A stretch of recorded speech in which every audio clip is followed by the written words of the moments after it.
So you are now in Vancouver. We are in Vancouver right now, live streaming to you beautiful people.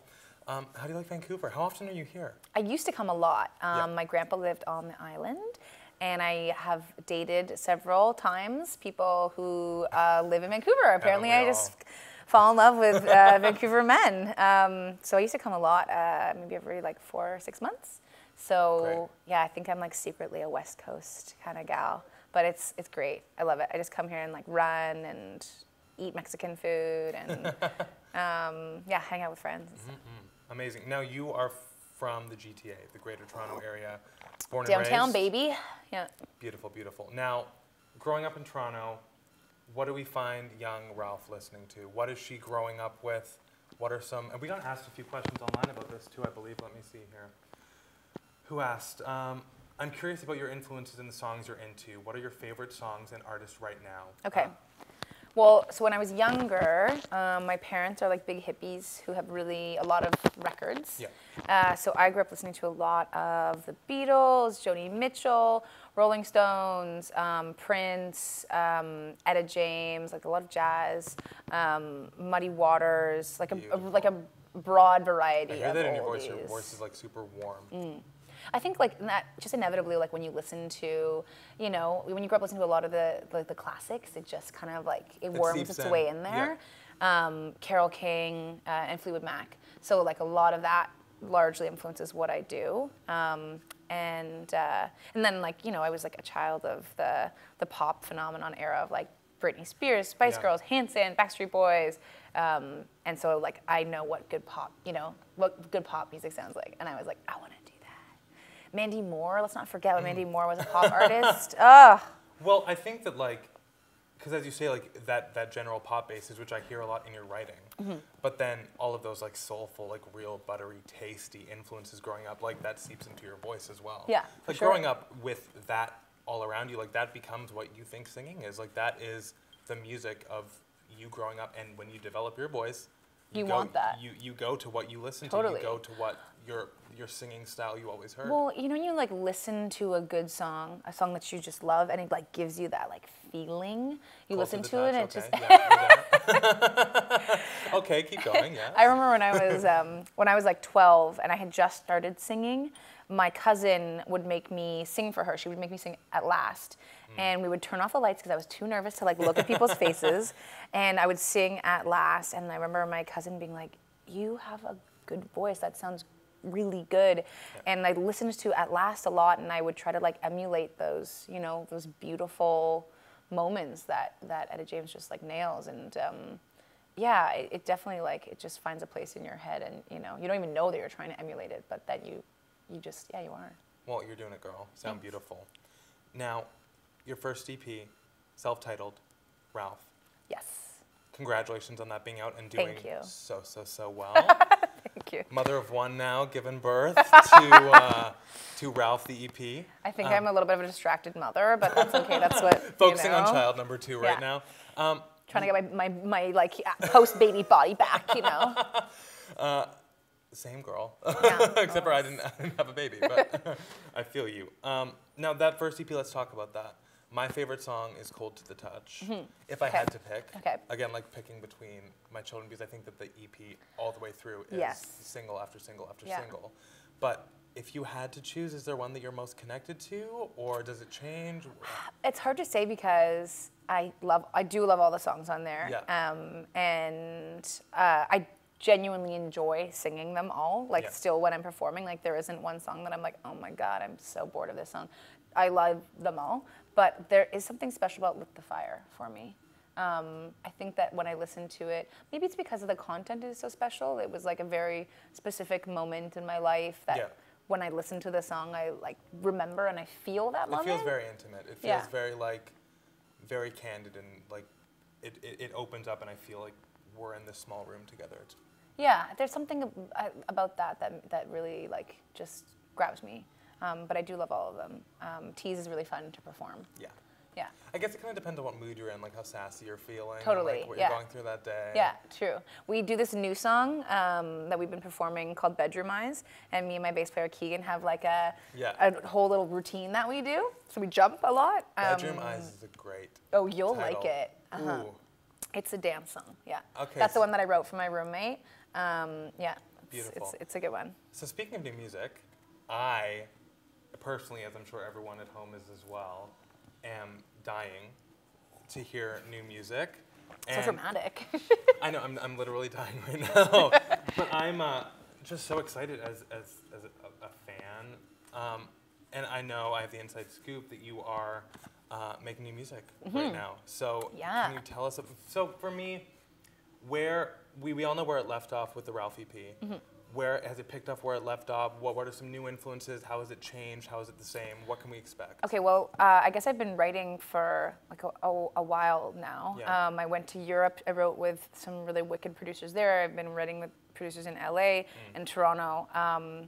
And you know, when you write with different people, you always get different results. So we're playing with, I've played with a couple of producers with like really going after like a 90s pop sound. Right. Listening to what makes a 90s pop song and why they're so good. And then trying to figure out how to make that contemporary.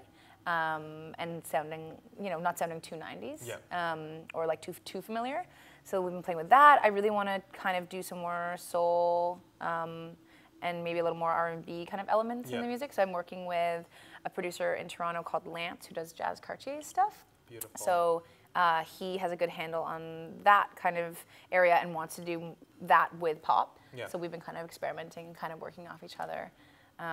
That's beautiful. That's I'm excited about this. And for me, like you say, 90s pop, and that gets me going. Yeah. Because for me as a musician, when I listen to 90s pop, it's not just chord A, B, C, D loops. No. Like those choruses are intricate. Oh, yeah. And like those so melodies catchy. Hit you in the gut. Totally. And it's not just this pop machine that I find now sometimes where it's 4 chords cycled through the entire song. Yeah.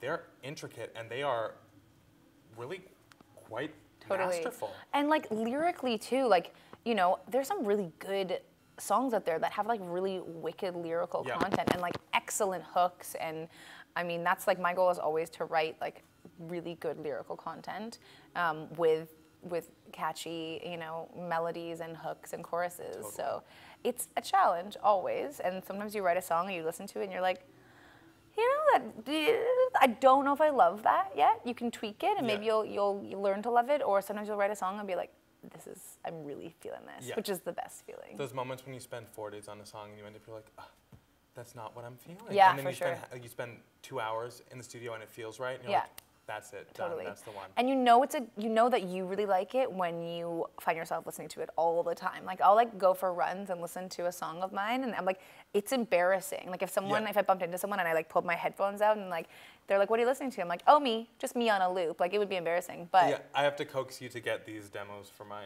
runs. And if I ever started running, please. I would want to be running to Ralph demos. Let's talk about your voice. Because for me, as a singing nut, I love a strong vocal, and your voice is so warm and buttery and skillful and controlled. So thank you. Did you have training? What's your background story with that gifted voice of yours?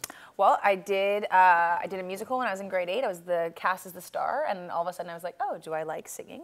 Do I like singing in front of people? Okay, I always did acting, but I could do this. And then I went to an arts high school in Toronto called Etobicoke School of the Arts. And I wouldn't be performing if I hadn't gone there. They basically like, it's terrifying. You're surrounded by people who are doing what you do, but are really good at it. Yeah. So you learn the skills of performance and you learn how to not get nervous on stage because you know how to breathe and you know how to warm up, like warming up before. Like you probably saw me doing it. Like I'm a nut for warming up. Like I don't ever perform. I don't do anything if I haven't warmed up. It's dangerous not to. You'll see me in the corner before a show if there's nowhere to go, literally in the corner or a washroom being like, do-do-do-do-do-do. So yeah, going to an art school, like you just learn the really necessary skills. Yeah. And I think you also learn like about vocal health, which is so important. You know, you hear about Adele and like John Mayer having vocal nodes and hydration is key. Well, hydration and like just learning how to like properly take care of your voice and knowing like, I'm tired. Or like, I can't drink coffee. Don't go to a show and yell over totally. Tons of people. Talking loud is dangerous. Whispering is so dangerous. Clearing your throat, the most dangerous thing you can do. Yeah, so there you go. That's, I went to a school that taught me all that really important stuff, so I'm very grateful for that. Amazing. Yeah. Great.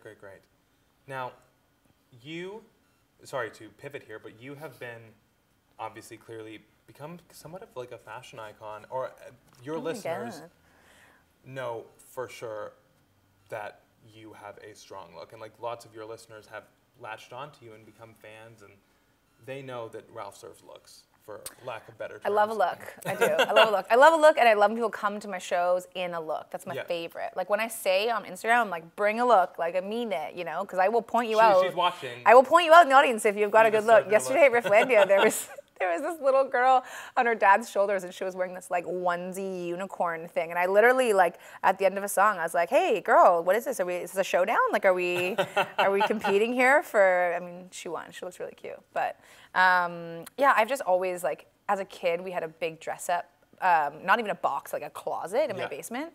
And I loved dressing up, always. Like I would like go to school in full get up. And I think that just like carried into me being experimental with looks. And then like I worked retail for a long time. I worked in my girlfriend's designer consignment store. Amazing. So I had access to like, you know, I love fashion, you know. I went to the airport and spent $20 on a Vogue the other day because I was like, I just need to see all the runway stuff. I just well, also love it. On those flights, like the way that you're getting through it at times is, you know, by having those, having something that inspires you to flip through. And like, I know that you're flying a lot. I'm flying a lot. Yeah, I feel you need that stuff, you know. And I like keep those magazines. Like I don't just get rid of those.